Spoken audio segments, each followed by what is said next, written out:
And we begin on a rather sad note where 8 people have died today, among them a Nissan Matatu driver in a road accident at Gikumene area along Meru-Embu Highway. The accident occurred at around 10 a.m. when a lorry, which was traveling from Nkubu, got into a head-on collision with a Matatu heading to Chuka from Meru town. The Matatu is said to have had 14 passengers on board, whereas the lorry had the driver and his town boy. Imenti North OCPD Sami Koskei confirmed the accident, saying victims had been rushed to Meru Level 5 hospital for treatment. He says the driver of the lorry seemed to have lost control of the vehicle due to overspeeding, thus causing the accident. The area is said to be a black spot as many accidents have occurred at the scene. And we've just found 5 bodies, and we understand there are more bodies that have been taken to the mortuary, and the casualties also have been taken to Level 5 hospital. Aende kwa Kenya, atuombe bumps, tuwekewa hapa. Juu hatutaki watu kufa ovyo ovyo, na hapa iko institution mingi. Iko children home, iko Ngonyi primary, iko Gikumene, iko Takila church, iko Ngonyi church. There are so many peoples. Na tuko karibu na town. Quite a tragic accident right there. Elsewhere, National Assembly Minority Leader Francis Nyenze was this morning quizzed by the Powers and Privileges Committee in the ongoing investigations of corruption in the Public Accounts Committee. Although the session was conducted in camera, Nyenze addressed the press after the 2-hour meeting. Nyenze says that he told the committee that his coalition does not condone corruption from anyone found culpable should face full force of the law. Those members who will be found culpable, those who will be after the implication in corruption, as our party code, we also take a disciplinary action if it's proved beyond reasonable doubt that we are found to be corrupt. We will take action as a party. So we don't want someone to get out scotch-free, but at the same time, we don't want some accusations that people cannot prove, and accusations that are leveled against somebody because of other considerations, could be political supremacy or some people eyeing to get seats that the occupants have. Mohammed Salim, the police officer charged with the murder of 22-year-old Margaret Njeri Njuguna, has pleaded not guilty before Malindi resident Judge Justice Said Chitembwe. Salim was charged that on the 17th of January 2015 at Stokomani area along Peketoni Uziwa Road in Lamu West Sub-County, he murdered Margaret Njeri Njuguna. Family members of the deceased could not hold back their tears as they followed the court proceedings. Malindi Assistant Director of Prosecution also asked the court to deny the accused bail for fears that he might abscond court. Justice Chitembwe ordered the matter to be heard later today.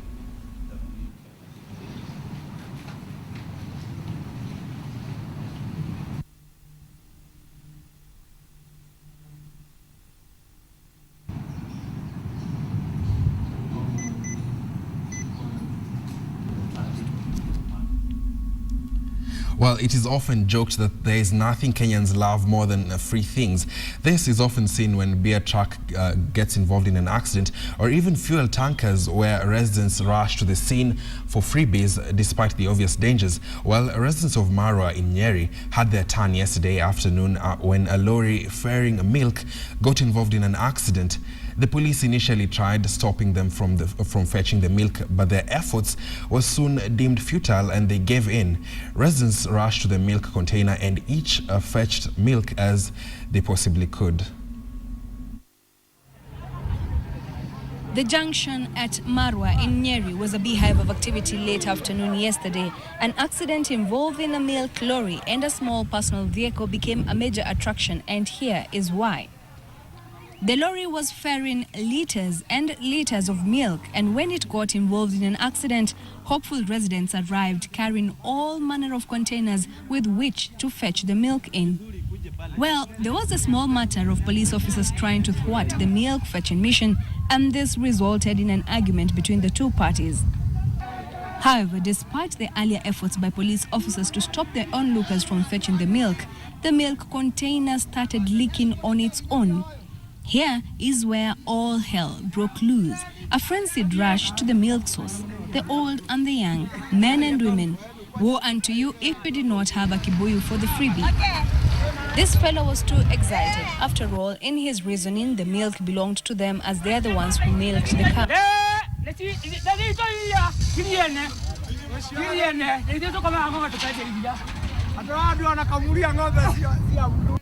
To the milk owners, he had this to say.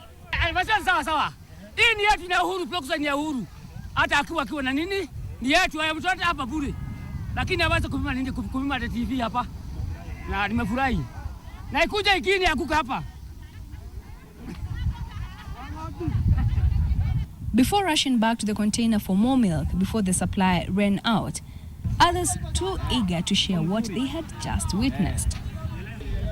Wakati ngari kuja kuanguka nilikuwa kilomita 10 meters. Nikaona gari limetoka kutoka Nyeri hii ya maziwa. Naye mzungu alikuwa amesimama ng'ambo ile, alikuwa amekosea njia ya kwenda Nyanyuki. Akapiga U-turn. Naye hiyo lori ilikuwa imekuja bio ya maziwa na nyuma yake ilikuwa lori nyingine ya polisi. Ndio sasa yeye kuliko agonge akajaribu kupotea kuhepa. Ndio alikuta pavement. Alafu akakuta head road. Ndio aligonga, alafu akaanguka, lakini alijaribu kwa maana hakugonga, hii nyumba iko hapa karibu. The excitement was palpable, with many saying a cup of rich milky tea would be theirs for the taking before selling off the rest of the loot. Carol Derry, KTN, Marwa, Nyeri. Quite a milky afternoon there for residents of Marwa. Now, the Standard Group and Go TV have joined hands in an initiative that is set to see 8 Kenyans become millionaires over the next 8 weeks. The initiative, dubbed as Dunga Mili, will also sensitize Kenyans on the benefits of digital migration and promote viewership through distribution of Go TV decoders. KTN and Radio Maisha have partnered with Go TV in a campaign caravan that is set to visit more than 5 counties in the country. The Dunga Mili campaign will see lucky Kenyans win 1 million shillings weekly and an annual Go TV subscription of 10,000 shillings, among many other prizes. We'd like to ask them to buy for their relatives, for their friends, as a gift for Easter, because we are coming to Easter, and be able to enter this promotion. And who knows, they might be millionaires. Speaking during the flag-off ceremony at the Standard Group Center, the broadcast division head Joe Munene said the campaign would create a good platform for Kenyans who have not yet made the switch to do so. We are open to work with any advertiser who has a product that brings value to the public. And we believe that the Go TV product is right up there in terms of a good value proposition. Na tutaenda kila kona ya nchi ili tumwezeshe mwananchi ama msikilizaji kupata kile kijisanduku, awe na nafasi ya kuchagua yeye mwenyewe kwamba je, atalipa kila mwezi ama atalipa tu malipo ya mara moja, na endelee kuangalia runinga zote anazopenda ikiwemo KTN. The caravan will visit Kangemi, Kayole and Mathare areas over the next 3 days before moving to Mombasa, Nakuru, Eldoret and Kisumu counties over the next few weeks. The partnership between Standard Group and Go TV Kenya comes hot on the heels of the digital migration campaign that has seen Kenya make the switch ahead of the June 2015 deadline. Timothy Otieno, KTN. 36.7% of underage children are consuming alcohol. This is according to the statistics that were released by Ipsos Synovate today during the launch of Underage logo. According to Ipsos, the highest number of children who consume alcohol are raised by single parents, especially mothers. Kenya Breweries Limited outlined some of the measures they are taking to regulate the selling of alcohol to underage children. We have the regulation, we have campaigns that have been rolled out, and we have the guidance and peer counseling initiatives that are in schools. Then we have campaigns that have been rolled out, such as the We ID campaign that was rolled out some years back. We have one that is running right now that I'm aware of, it's called Don't Drag Me Down. Then we have initiatives to institute guidance and counseling bodies in schools. Responsible drinking is reasonable and should be restricted to adults. And as much as possible, we must find ways of reading it out of schools. A lot of discussions have gone on about single parents, whatever else that happened, but I believe very strongly most of the single parent students in schools, if well identified, because these are teenagers, and schools can put in place strong measures to guide them. They can be mentored to be responsible citizens, and we can evade this kind of calamity. Children aged below 10 years have been rescued from a burning house in Sachangwan, Molo, Nakuru County. The house caught fire after a strong wind blew flames from a nearby burning bush. The fire, whose cause was not immediately established, spread fast, consuming more than 2 acres of dry matter in the bush. It took the effort of neighbors to put out the fire as the others struggled to salvage property from the house. Neighbors, however, blamed the Nakuru County government for not deploying firefighting engines despite a report having been made.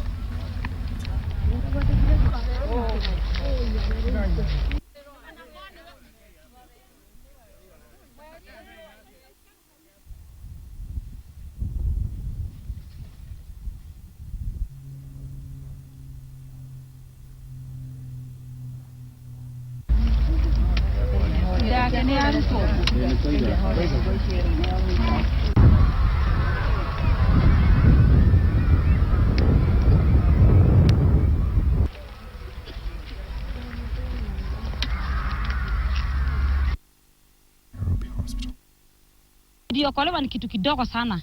Ni mattress kidogo iliokolewa, ikarushiwa, wakatoboa kwa ile nyumba nyuma, wakatoa. Lakini moto ilikuwa imejaa kwa nyumba hivi. Wangeweza kuokoa juu ya moto, tukajaribu kuokoa tukashindwa juu ya moshi. Moshi ilikuwa ukienda kuingia hivi, moshi ndakufunga macho. Moshi ndakufunga. Tukaambia na hapana, tupoesha na maji. Nikaleta maji kwangu, maji tujaribu ikipoeka. Ikaendelea sasa tukawachilia hivi ikaungua. Umbo ilikuwa inabweka hapa nje. Ikabweka mpaka mara ya mwisho ikakufa. Nikaangalia nikaona hakuna wenye walikuwa nasaidia, hawakuwa na zima moto, hawakuwa watu ya serikali, yani magari yenye itaweza saidia hii moto. Ile tu kitu ningeomba serikali itusaidie na iwe karibu na watu, kwa sababu kama kungekuwa karibu na ofisi karibu ambaye ingekuwa na zima moto, hii moto ingepoa juu nimesikia hata wengine walikuwa karibu waungue. Literary icon and politician Grace Emily Ogot, a Kenyan, has passed on. Ogot died yesterday morning at the Nairobi hospital after a short illness. Those who are fond of fiction stories will remember her writing style and her ability to immerse the reader into the story. Catherine Mwanto with some of the reflections on the life and times of the former KANU stalwart. She was a woman who wore many hats. She was a journalist, a politician, a mother, and a wife. But she is perhaps remembered most for her writing prowess.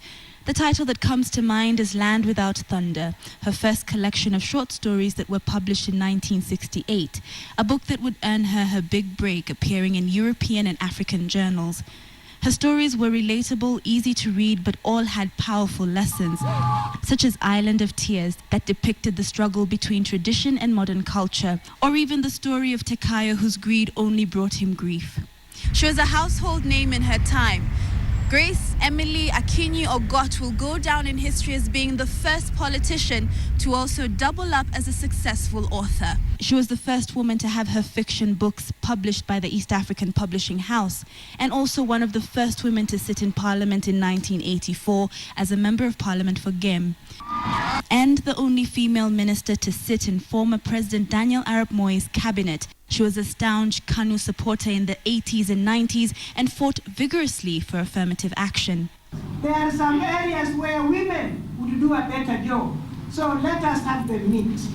I do not only think that the people from outside should do, the people I have mentioned should use us who are on the ground to perpetuate that work and to bring it to a niche where it can help our people, both men and women. Thank you.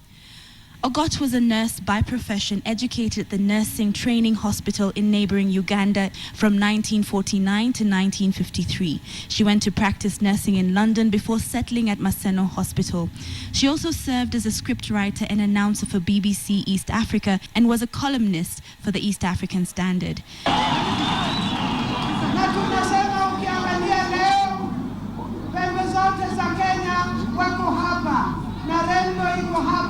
Ukijaribu kuizuia as if you are preventing a flood and you will be swallowed down. She married her husband, Professor Bethwell Allen Ogot, in 1959. Grace Akinyi Ogot lived to the age of 85. Catherine Omwando, KTN. Well, may her soul rest in peace, and we're continuing to receive a lot of reactions. Let's just have a look and listen in to how people remember her. She worked very well, and I can remember she helped so many women in game, particularly at that time. She was focused, and she also led Kenyans in trying to shape Kenya, and I'm sure she took a lot of effort to participate in the reform of this country. She's the first woman who joined parliament. She became a mayor. I can remember also that. And would also urge ladies to copy her. And ladies should learn and replace Grace Ogot.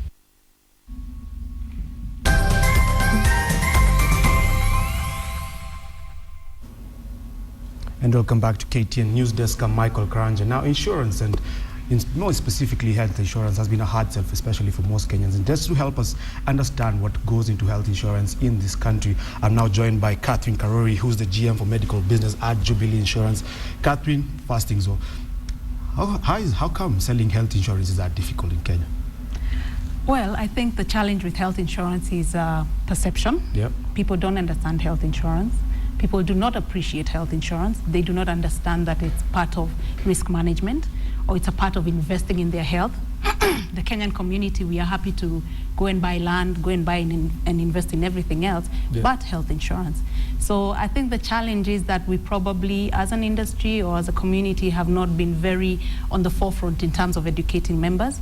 But I think once we're able to do that, we're able to have a better penetration and a better understanding and appreciation of health insurance and what it does. But just looking at Jubilee as a business, you're underwriting close to 5 billion shillings in just health insurance. How have you been able to actually turn that around and actually take the lead in terms of that, in that class of insurance in the industry?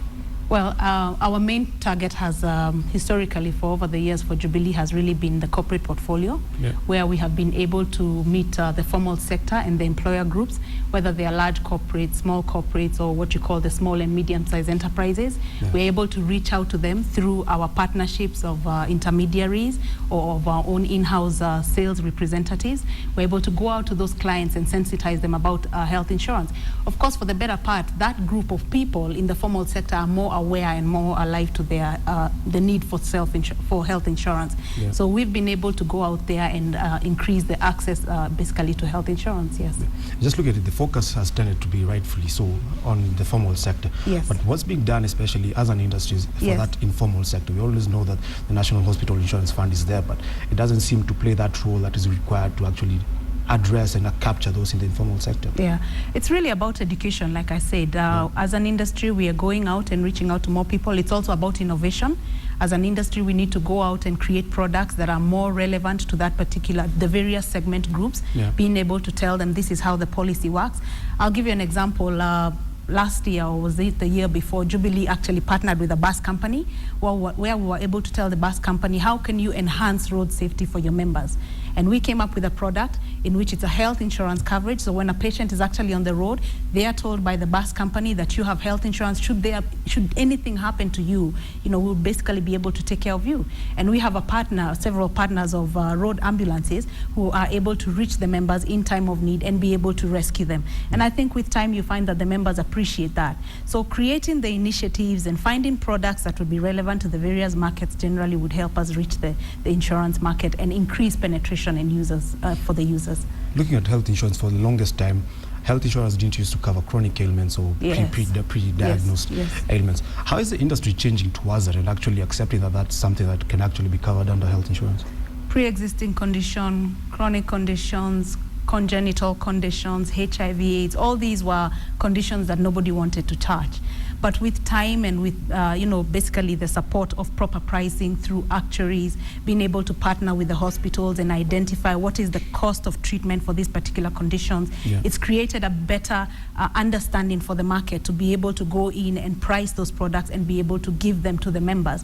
And that's what Jubilee has done. We've worked with a team of actuaries, identified the various risks, whether for various organizations, for individuals, even through our individual insured products, our retail products, we're able to reach out to those clients and price something that would basically be able to help the clients. And for the longest time, the challenge had been that there were very few actuaries actually just coming out of Kenya. So as an industry, how are you competing to actually get actuaries? Because I know another challenge I'm going to ask you is this issue about price undercutting that has been prevalent or is said to be prevalent in this industry. So how are you balancing that? One, actuaries, and then making sure that you're actually able to make some stability in the industry. Price undercutting is really, when you look at it, Michael, we have a population of about 44 million Kenyans, and we only have about maybe 4 million insured, basically not more than 10%. If we're always going to reach for that small population of people who are insured, we're never going to be able to achieve a good pricing for the general community. So it's proper pricing, yes, but it's also innovation and going out to be able to provide solutions to other Kenyans. So that way we stop fighting for the same portfolio and stop fighting and having undercutting. Actuarial, I guess being a knowledge skill that is now well understood and well known, we have seen more students be able to take up that initiative. And overall in the industry, I think the number of actuaries are also increasing, and the number of actuarial technicians are also increasing. And those are very important in being able to help us as a team, as an insurance industry, in achieving right price points and being able to create products. Catherine, I cannot let you leave the studio without asking you about the fraud that exists in medical insurance especially. Yes, that's true. I know the IRA has come out very clearly. AKI has also come out very clearly on this.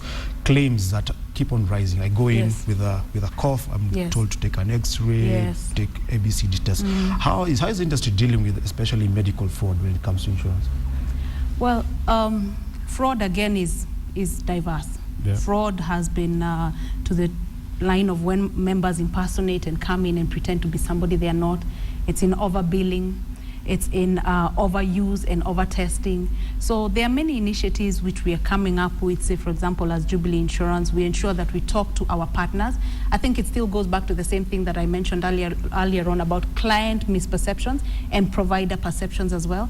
Because when a client buys a policy, they are chasing a limit. So as far as they are concerned, they bought $1 million cover, they should be using $1 million. Exactly. The same provider, you go to the hospital, they are short of asking, what is your cover?